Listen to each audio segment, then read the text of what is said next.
Welcome back to the Author Entrepreneur Collective. I'm your host, Stacy Matson, author of Bucket List Living and owner of Bucket List Unlimited. Today, we're talking with Anthony Vidal. He's the founder of Co-Creating Alignment, a transformational framework designed to help people understand the hidden patterns shaping their lives and businesses. Welcome, Anthony. Thank you for having me, Stacey. Looking forward to the conversation.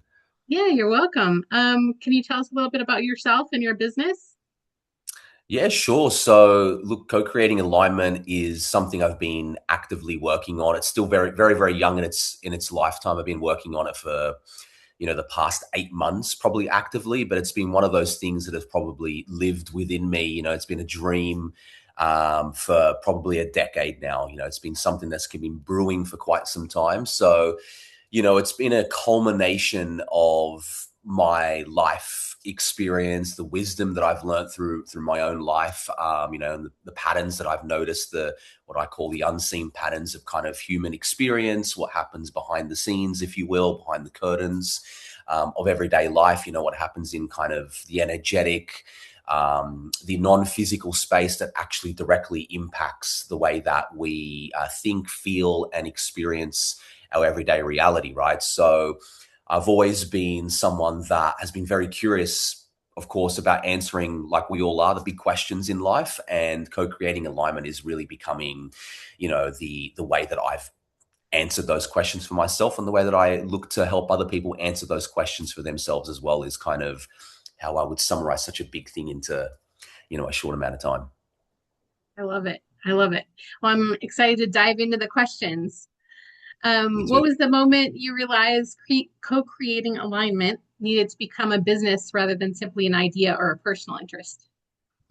Yeah, look, I think it was, if I'm really honest, it was an idea for, like, as I said, for 10 years, you know what I mean? And it was only an idea for 10 years because I had to undergo my own inner journey, really, for a lack of a better way of putting it, like to kind of find a point in time that I felt like I had the readiness and the confidence to undertake something that I feel is such a big project, because this is not just like me starting the local fish shop, a burger shop, or just like I don't know, an online sort of shop that sells clothes, for example. This is a business I feel is like my reason for being here, if you will, something I've felt really called to do. And because of that, it's really tied in with a lot of my own personal journey. It's very integrated with my own life and what I've experienced. And it's taken a lot of translating what I've been through, and the wisdom that I've gained from that into something that I can really bring to people's lives to help them live, more graceful, peaceful lives where they can kind of really understand themselves and how to translate into the life that they really want to be living. You know what I mean? And that's the whole kind of essence of co-creating alignment. So yeah, that's how I'd probably answer that one as well. I love that because I think a lot of entrepreneurs have to go through that journey to get to where we want to be and to get to where we know that we're helping others and fulfilling our purpose in life. Yes, absolutely. Absolutely, yes. Mm. You spent years studying personal development, spirituality, psychology, and transformation. What problem were you seeing repeatedly that nobody seemed to be solving? Yeah, look, I think I want to try and kind of answer these questions without drifting off into like the woo-woo language, if you will, because part of what I'm trying to do is to demystify a lot of mystical things, if you will, and kind of turn it into something that is just really accessible for anyone, really. So it's really, the essence of it is kind of twofold. It's either someone is either very in tune with how to kind of like get things done, but actually a little bit disconnected with who they are, like on the inside, their inner being, their soul, if you will. What really makes them tick, their authenticity. So there's either that challenge, and then it's kind of, how do you bring that back into balance? How do you reconnect with who you are, but then use those skills that you have in naturally being able to like do really well in the world, but now do so in a way that feels really good to you and is authentic to you. And the other side of the problem is I guess the really spiritual person, if you will, that is very maybe overly feminine and really loving and open and soulful, but they're broke and they can't run a business and they can't pay the bills, or they're in a job they really hate, for example. So their masculine drive and energy, their direction, their vision, their capability of really bringing who they really are on the inside and their authenticity to life is what needs to be worked on. So it's kind of like working with people at either ends of the spectrum and bringing them into balance and bringing them into the middle, so they can just, in essence, be doing what they're really called to do. In essence, is what I'm trying to really do, right? How do you actually just be in balance within yourself so that you can actually be living what I call the life that you've always meant to be living? It's kind of like that calling, that purpose, that reason for being, right? And then you get those opposite sides, the overly masculine kind of person over here and the overly feminine, and it's just balancing those inner energies, if you will, for a lack of a better way of putting it. Yeah, I love that. That makes a lot of sense. Many entrepreneurs start with a product. You started with a framework, or product or a service. You started with a framework. Why did you do that? Yeah, so a lot of my work up until now has been instead of just focusing on, okay, I'm going to like create this product and test this product and test its viability and just going to be really focused on there. I really needed to just kind of, because this is really a culmination of a lot of the things that I have been studying and learning, life experience, a lot of moving pieces. It's like the last 6 to 8 months is really just put together the puzzle first. Let's look at the puzzle, see what the puzzle actually is, and then I can actually translate products and services and a vision that's really clear from a very clear philosophical place. So it's been a lot of really like, if I was to give an image of this, I've just got the big pot out and just been adding little ingredients and mixing it and just testing it. Okay, look, the potion's ready, but it's taken some time to really gather a lot of things that are in my head that have been sitting in my head, as I said, for the last 10 years, and just making sense of it. Because if I felt like if I rushed too soon, I would have been creating things from a fragmented, disconnected place. It wouldn't feel whole. So I've had to be really patient instead of rushing to market with anything. Whereas now I'm very, very clear with my philosophy, with my vision, with why I'm here, what I'm trying to do, who I'm trying to serve. Now I'm actually out there in a variety of different ways, creating things that feel really clear and feel really clear to what they are and who they're for. And now it's really in that testing phase with a couple of different services that I've got sort of live or ready to go live in a couple of weeks. Nice. I'm excited to see what comes of that. Yes. If someone asks you in one sentence what co-creating alignment helps people achieve, what would you tell them? Oh man, I'm not good at this one sentence stuff. I'm good at let's talk for half an hour about something. This is always a very big challenge of mine. So I'm really going to try and do this. One sentence. Wow. Okay. It is really to demystify the unseen so that you can translate it into what you actually experience with ease, is kind of the best way I can explain it in one sentence at the moment. Translate the unseen into the seen so you can experience it with ease. That's awesome. I love that. I've Very got to work on understanding. that. I've got to work on that. Yeah. How did you determine there was actually a market for what you're creating? Basically, again, just through sort of my own personal life experience. Like probably a lot of entrepreneurs that start and are creating businesses that are very tied to who they are really deeply, their purpose, their calling.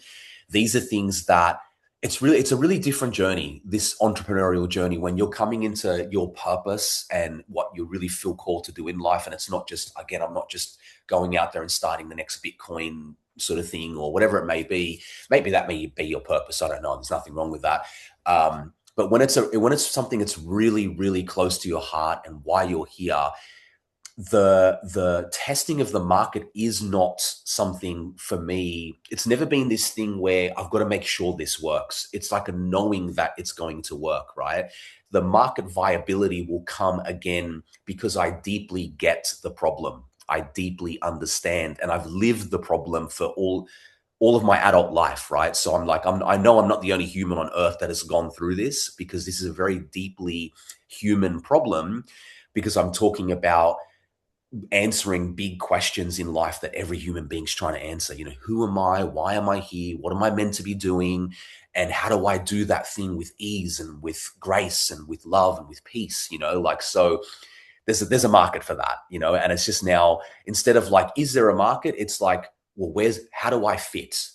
How do I translate the way I've answered those questions into something? How do I find my people? How do I build my bridge to the people? Right. So it's never been a question in my mind because of the way that I'm coming into entrepreneurship and this business. Whereas again, if I was starting an e-commerce shop, for example, then I would be needing to really test the viability of a particular product or so forth with market research. It'd be a bit more traditional in that sense, but purpose-led businesses are usually tied very deeply to deep human problems. So there's a market for it, of course. You know what I mean? Yeah, So for it's a sure. little bit different. Yeah, it's a little bit different. What makes your framework different from traditional coaching, mindset work, or manifestation programs?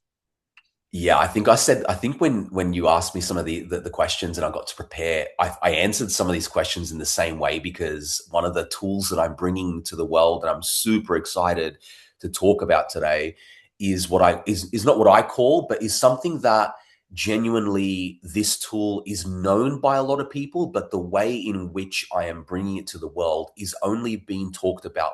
I'm not even kidding, by a handful of people, taught by very, very few people, right? It's very, very underground, but the power and the potential of the tool and having this in the hands of people is just, I'm very, very excited about. It's called the esoteric Enneagram, right? So this particular tool is something that a lot of coaches would be using, but they would be using it as more of a personality, one of those things where you can learn about your personality, like you can learn you're this particular personality, and that will then give you a little bit more self-understanding and allow you to live your life, knowing yourself a little bit better. So the esoteric Enneagram has got nothing to do with the mainstream understanding of it, but it's got everything to do with the actual symbol itself and what it truly represents. And the workshop that I'm actually working on at the moment, the very first workshop to teach this particular symbol, is called the face of creation, right? And that is quite literally what it is. It is the symbolic representation of how things come to life. And that sounds really big, but it's exactly what it is. It shows you it's a literal map for how anything in life, not how it comes to life. It's just literally a symbolic representation for how things are already coming into existence. So with this particular tool and using it and mastering it and actually applying it to your life, you can quite literally understand how to live intentionally and actually have an idea or an intention, and then take you through a process of how to kind of formulate that and then bring that to life. So it's going to really be the core tool that I use amongst others. So that's one of the biggest differences, is really bringing this tool that is so complete in its nature, because it is the face of creation. It is exactly how things come to life. Whereas a lot of other coaching, I'm not sort of comparing myself. I'm not really here to do that. But a lot of other coaching things may focus on parts of what that tool talks about. Oh, let's talk about how to set goals. Let's talk about how to formulate a vision. Let's talk about how to let go of the outcome, for example. Let's talk about how to overcome your limiting beliefs. This tool literally talks about all of those and presents for a specific intention that you're trying to manifest or create in your life, an idea you have. It talks about the entire journey, right, in one place. So I think that is definitely the most unique and exciting thing in comparison to other coaching frameworks that are out there. Love it. Was there a specific breakthrough or insight that became the foundation of your methodology? The tool itself, when I kind of came across, and this is also the tool was something that really I really told myself, okay, I've got to go, I've got to get this. It was one of those discoveries when I discovered this tool by, at the time, the only teacher in the world, not even joking, she's the only teacher that was teaching this. And then as soon as I started to just kind of discover it a little bit, it was one of those moments in your life where you're like, I have got to be a person that is out there teaching this, because I will miss an incredible opportunity to be one of the first people really leading, teaching this to the world, right? It was one of those real like, okay, this is now, I've got to do this now, right? So it was one of the reasons co-creating alignment finally was ignited after so many years of just sitting dormant in my own psyche, you know? So yes, that for sure. Yeah. Nice. What are some of the most common unconscious patterns you see people getting, keeping people stuck?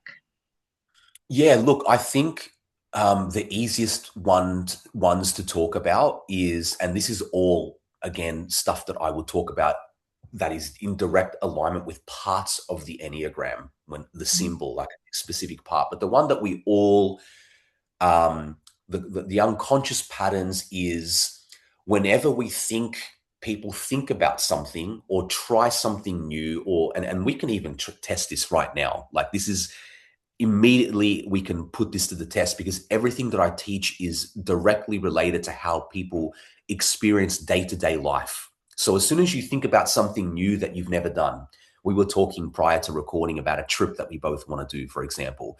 So if I was to get you to think about this trip, about traveling to Australia or traveling wherever you want to go, as soon as you see the idea and set that intention, I can guarantee that the next immediate thing that happens are all of the limiting beliefs, the reasons why you can't, immediately come up, right?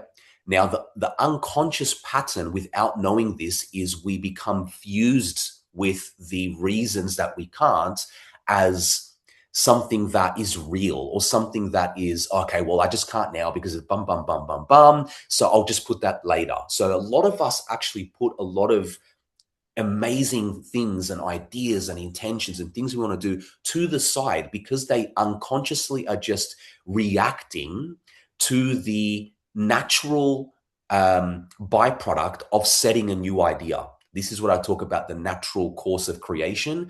Creation always starts with an idea and a decision to do something, and then it kind of checks in and says, oh, but who are you at the moment?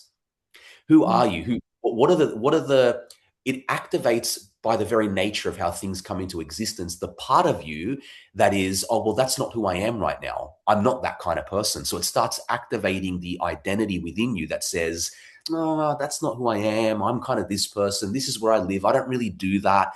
And without bringing that into conscious awareness and actually consciously, what I call, participate in creation, we just unconsciously, and we do this for, like, I'm talking, we do this every single day of our lives. We just constantly react to that particular part of the process, which is, oh, that's not who I am. So I'll just put that to the side. And then a majority of people in the world live their entire lives with a stack of things that they really want to be doing, that their heart's really calling them to do. It's the identity within themselves that's unconsciously reacting and saying no. And then a lot of people wonder why they get stuck, and maybe they're a little bit unhappy with their lives. And because all of these things they want to be doing are just stacking to the right of themselves over there, and they're just unaware of what to do about it, right? So that's definitely something I would say is one of the most, if not the most, unconscious pattern that all humans are doing every single day without knowing it, for sure. Well, that's eye-opening because, yeah, I remember when we were talking about traveling to Australia and they were like, oh, flights are expensive right now. Like, I didn't even realize that I was doing that. You know what I mean? Like, Exactly. Exactly. Yeah, exactly. yeah. How do those same patterns show up in entrepreneurship? Every single day. Every entrepreneurship is a Entrepreneurship, I would say, is when you decide to go out on your own. In fact, there is a song that's coming to me at the moment. My daughter, who's 5 years old, like all 5-year-old girls, they love every Disney princess out there and love all the songs from the movies. But there's a particular song that every time it plays, it reminds me of entrepreneurship, right? And it's the song called "Into the Unknown." And she's always just scream singing it in the backseat of the car. And I'm just like, oh my gosh, this is the 400th time I've listened to this song. You know what I mean? But it speaks so true to what entrepreneurship actually is. It is a direct mirror of how all these patterns within you are playing out, right? And that's why this tool, especially for entrepreneurs, especially for all the listeners that listen to you and this particular podcast, it is the perfect tool for you, because what it really does is allows the journey of entrepreneurship to be a lot more organized and structured and clearer, and allows you to really see where you're getting in your own way, because you are constantly getting in your own way. But when you're building a business and the business is the direct results of all of those things that I was just talking about, that pile of stuff you're saying no to that you should really be saying yes to, you can just either see it, or the results that you're getting in your business are a direct result of the pile that you're saying no to. The things that you should be doing that you're like, I'd rather just spend my time doing these things, so these are easier and these are like really they don't challenge me as much, but I'm feeling really burnt out and stressed and just really like the bank's looking pretty empty over there. But over here, if I paid attention to these things over here, the business would look different. So the business is constantly reflecting, especially in the early days, what you're doing within yourself and what's happening within you, right? So if you don't get that right, you're going to be another one of those people that are just spending years struggling and struggling. So this tool that I'm talking about really makes the journey a lot easier for sure. Do you think most entrepreneurs are struggling with strategy or identity? Yeah, I think I love this question, because it is not just an entrepreneur thing, but especially for entrepreneurs. And I'm going through this every single day myself, right? I think it's definitely both. You know, we're talking about strategy, and we're talking about Identity. identity, strategy and identity. So first of all, those two things are interconnected, right? You can't have the strategy that you're trying at the moment is directly tied in. And this is again, the complete understanding that the Enneagram helps you see that everything is interconnected. It's not just a woo-woo spiritual or metaphysical way of saying things. It is quite literally the case when you start to see and start to work with the map of creation, if you will, the face of creation. Your strategy that you're trying is a direct result of the strategy that you feel like you're ready to undergo. The strategies over there that aren't being tried are the ones that you said no to because maybe they're a bit scary. You don't think you can do it. You don't have the money. You don't, all those reasons, right?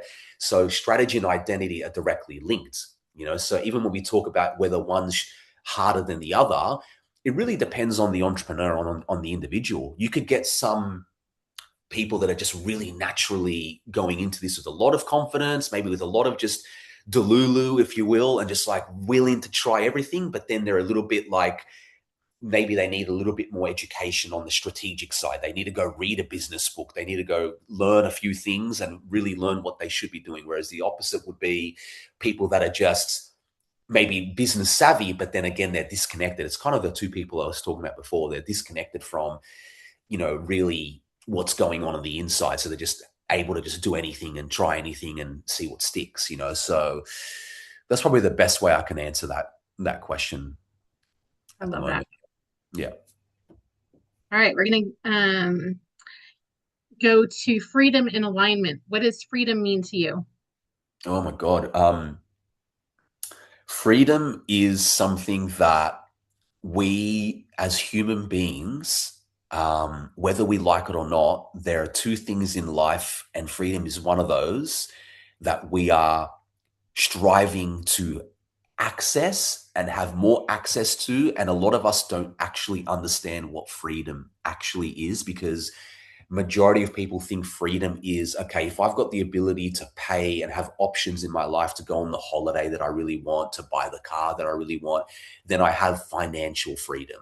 I have options in my life. And most people spend their entire lives to try and create that. And then they have all that money and they're like, oh, but I still feel really empty, Yeah. right?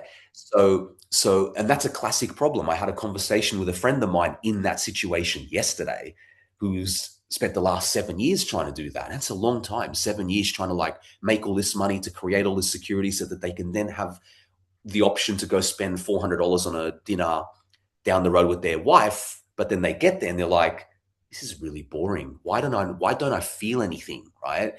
So freedom for me is an inner job. And I know this is kind of very like woo woo and like, oh, here we go, the inner job. What do you mean, right? We would all agree that if I said right now, go out there and dance like no one's looking, in the street, the ability to be like, I can go and do that really. I can do anything I really want to be doing is true freedom. Like the ability to truly express ourselves, to express our creativity, to express that inner you, to be really true to yourself and have the ability to really creatively express that in the world, I think is true freedom. But also it's a day-to-day thing of being able to just access more and more of that and step into that more and more of that on a day-to-day basis. You know what I mean? So and having access to that really is what peace really is, the ability to just be free as you are and not feel like like caged in your own mind or in your own inner world, because that's often what we really all struggle with, is like, how do I get out of my own self-created cage that I've created, locked myself into, and ate my own key? Hmm. When we take the key out and unlock ourselves and actually really feel like we've got that day-to-day freedom, that's truly what it is. Because then it doesn't matter if we've got money to go on that holiday or to buy that car. Those things may come or may not, but we still live with such, inner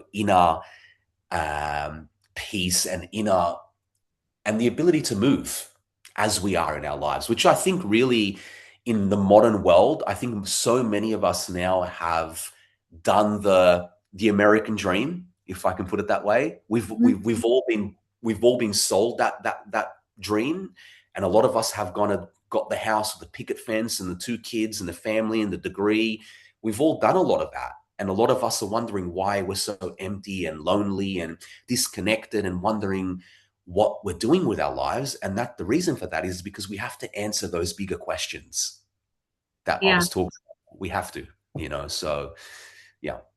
Yeah, I I went think on. those bigger questions are obviously probably answered when we're in alignment with our freedom, right? Or our purpose, or, what have you. Yes, exactly. Yes, exactly. What's one belief you had to let go of in order to grow as an entrepreneur? One belief I had to let go of in order to even start as an entrepreneur, let's put it that way, is that things don't need to be perfect. I spent years of my life trapped in my own, again, inner cage that I'm talking about, with very little freedom to even start this thing that was so important to me, um, because I believed philosophizing, talking about it, dreaming of it, I believe that was progress. But it was this hidden procrastination. It was this hidden thing within me that was like all of those no's that mounted up that I was unaware of previously, then just led to me to my own strategy, which was, okay, my strategy right now to work on my dream is I'm just going to like write a lot and put a lot of notes in my book and not talk to anyone about what I'm dreaming of, and just, this is my progress. So I had to really let go of perfectionism, procrastination, which is kind of the same thing. These hidden kind of shadows within us all, and commit to just starting and allowing the journey of entrepreneurship to be the path, which again, my daughter's song is coming to me, really stepping into the unknown and allowing the unknown path one step at a time. When we're in this, excuse me, when you're in this entrepreneurial journey, you're only ever given one brick at a time. You're trying to cross a bridge and you're just getting one step at a time, and then you do that one step, and then the next step reveals itself.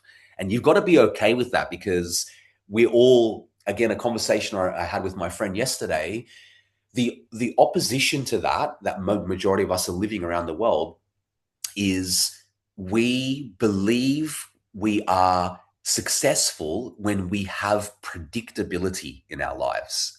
And then and that's a belief, and the feeling is, which is what we need to tune into, is because I can predict what the 5-year plan, I have the 5-year plan, I have the contract signed, I have the income coming in all the time, right? So now I emotionally feel safe enough to live in my everyday life. This is the huge hidden pattern, another one of these hidden patterns in everyday existence that we're so unaware of, and can spend our entire lives trapped within that unseen pattern of our life, and wonder why we are addicted to things, depressed, and disconnected from our souls and who we truly are, because of that single pattern of, let me just create enough. And I'm speaking to people that have 10, 15, 20 times the amount of money in the bank account than I do. They can go on holidays whenever they want. They've got everything, house and cars and money and everything. Their external world looks like a success. But the person on the inside, if I was to kind of talk to that person and sit down with them, they are an extremely afraid and scared human being to let go of all of that comfort and that security and that predictability, to actually step into how life should be lived, which is a bloody mystery. We don't know what's going to happen tomorrow, this next minute. And that is actually how creativity works. You don't know how things are going to be received. You don't know what's going to happen. So this lie that we were sold to, if I don't want to go down any rabbit holes of like safety, security, the superannuation here in Australia, I don't know how you guys call it in America, of like working for retirement, for example. The corporate ladder, yeah. Corporate ladder, for example, climb and climb and climb, get to the very top, and you're like, oh, what is this? This is not where I want it to be. Oh no, climb back down again and then start again. So yeah, that's Yeah, I another. love that because I think a lot of entrepreneurs go through that journey that the Yeah. people in the corporate world don't. And I learned that like giving up that predictability and giving up that control was actually the path, you know? Yes. Yes. It for me, it activates the path. It allows you to step onto it, right? Because one path it's quite literally two paths. Like the longer you walk the path of predictability, control, and safety and security, because on this path, these people that are on this path still are under the illusion that I feel safe when I have predictability. They don't realize that's why they like a salary or a check, a predictable check. Whereas on this path, the safety and security is something that you have to find within yourself. You have to feel safe just being alive. So that if the money doesn't come in and you don't know if your bills, if you're going to get paid or if the bill's going to get paid, you you feel that fear in your body. It's visceral, it's real, but you feel alive. Yeah. You feel Yeah. alive. There's a reason why entrepreneurs can work 7 days a week and all these hours. And yes, they can burn out, and there's burnout's another thing, and that's another alignment thing that we can talk about. But they're so alive. You're so passionate about what you're doing, and you're not doing it for the money. This is the thing. If Mhm. you are doing it for the money and you're an entrepreneur, get off this path, get back on this one again, because it's Yeah. just kind of, you can, as an entrepreneur, go back over here. Yeah. You got to come back over here again, right? So, yeah.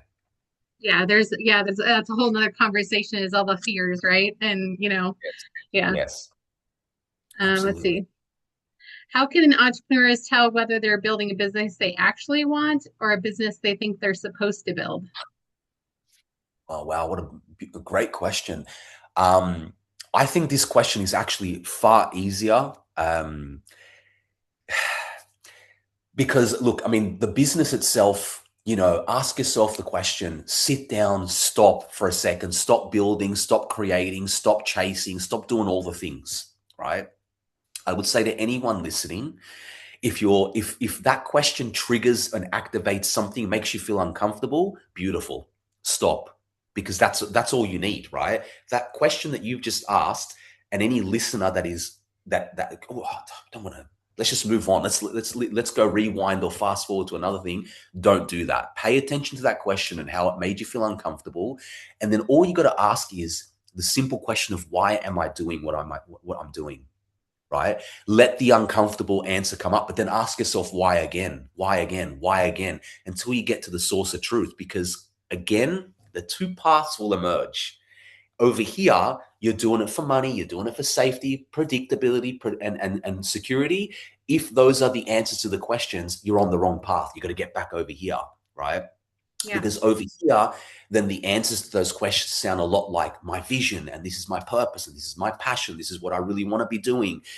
This is all about who I'm here to serve and how I solve people's problems, and that's what it really is all about. And as soon as as soon as the answers start being, okay, well, I've got to think about next quarter, or see if I'm going to increase my revenue by 10%. Sure, that's important. But if those are your main reasons, I wonder how your heart's doing. Mm-hmm. Yeah. That's what I would say. Excellent. What would you say to someone who has a big vision but feels overwhelmed by the process of bringing it to life? Come and speak to me. Come and speak to me. Myself and the Enneagram are really set up to kind of help you exactly solve that problem, right? Because things only feel really big when we look at the vision, and the vision is always, even me, like every single day, I feel like I'm trying to like build the 5-year vision today, right? Anytime I find myself doing that, I have to stop and pause and like, Anthony, you're not trying to build the 5-year vision now, you're working towards that. But how do you reverse engineer that, right? What are the things that need to happen right now that turn the lever just a little bit along the direction of that particular thing, right? So it's important that the vision speaks to the current action, but it's important that the vision is not the current action, right? So that okay, is what I'm doing right now moving the lever a little bit in that direction? As long as that's the answer, that's okay. It's really important to be tuned into what am I actually trying to achieve this week, today, right? And why am I trying to achieve that? So as an example in my own life, my grand vision here is really to create this thriving and bustling online community platform ecosystem where all of my philosophy, my teaching, my education is in one space that people can kind of access at any time. You know what I mean? But at the moment, I can't create that with a lot of the different pieces of that are not tested, and they're not viable. And that's part of what I'm doing now. It's like, do people actually need this? How do they need this? In what shape or form are they going to need this? So that's all of the early stages. And I need to be able to recognize that so the vision doesn't feel so I can be connected to the vision, but I'm not trying to build it right now, like all in the next week, because that's where it gets really overwhelming, I would say. Yeah, and I agree with that because I think a lot of entrepreneurs get overwhelmed, and so they don't do anything at all, right? Instead of just taking like, it's better to just take one small step a day than try to see everything and then just not do anything because you can't even think of what to do. So, Sure. Absolutely. Yeah. is there a book in your future? Yeah. Talking about books, I was asked to be a part of one recently. So I definitely think yes. I don't know what shape or form that book would take. I know that I will create sort of ebooks. I will create a way to kind of put all of this. Like I've got a doctrine, a worldview and philosophical doctrine that I've created already. That's like 100 pages that I've written of just all these things that were in my head that needed to come out, right? But I don't think that I would publish something like that because it would be way too heavy and a boring read. So I think it'd be another way to access a variety of different people that would be able to sit down with the philosophy and the worldview in a way that maybe would be quite translated and accessible. I wouldn't want to just kind of release some boring, heavy philosophy. I'd want to kind of create a story out of it, maybe, so it's way more accessible and exciting to read. But it's not something that I'm thinking of right now. But I can see that being a way that I could access another group of people for sure in the future. Well, if you ever do, let me know. I'll have I you will, back on. I will do. I will do. Yes. What's the legacy you hope co-creating alignment ultimately leaves behind? Well, look, I think, it's really weird because I don't even ask myself this question. You get really caught up in kind of just trying to like bring it to life half the time. Then the legacy feels so far away, right?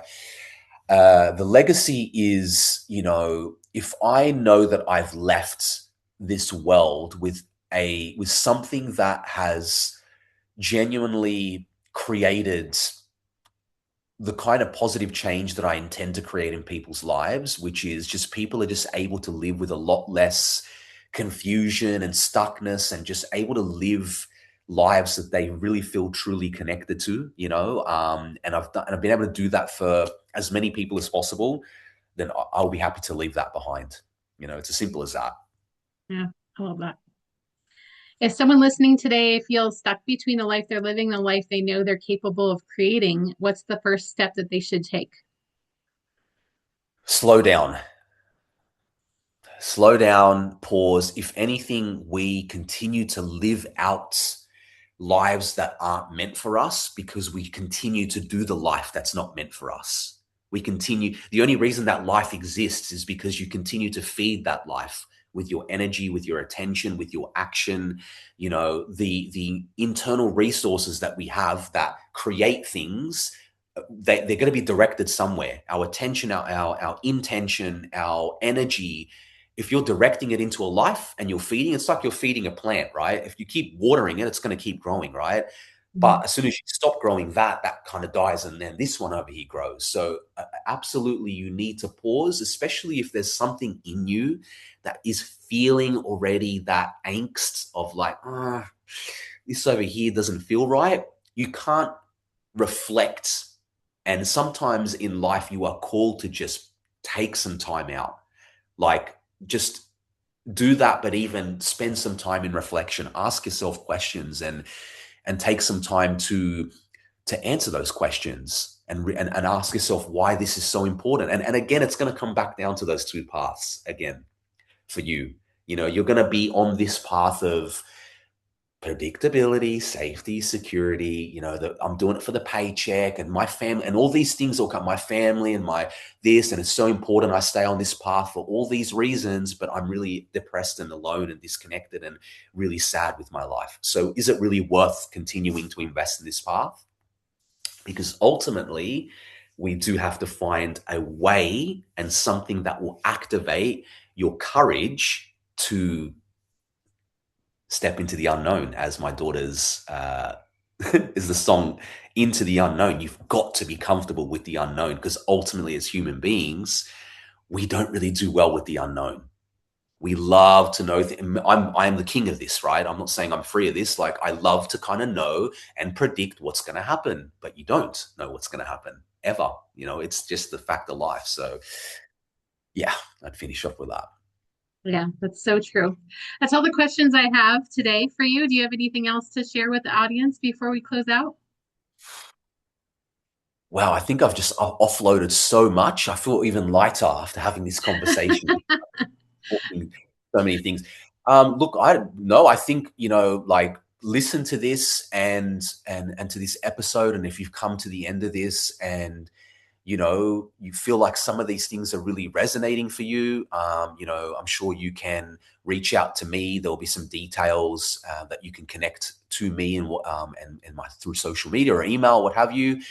But if you're listening to this and anything has connected with you, like, really listen to some of those things to yourself. If you've been activated by listening to this episode, because you are highly likely to be one of those people over here, right? That needs to be over here, or you're over here and you need to kind of like maybe uh, get a little bit of more sort of understanding of how you can bring what you really want to alive. You know what I mean? Because again, it comes back to those two people that are either very good at creating the things in life, or they know who they are, but can't bring that to life. So ultimately, it comes down to those two things again. Yes. And I will put all of your contact information in the show notes for people to follow you. Thank you so Great. much for the conversation today. You had some valuable insights, and I'm so excited to see where your framework goes. Thank you, Stacy. Appreciate you and your time as well. Yeah, you're welcome. For our listeners, if you'd like to hear more about authors and or more from authors and entrepreneurs, please subscribe and share with others. And until next time,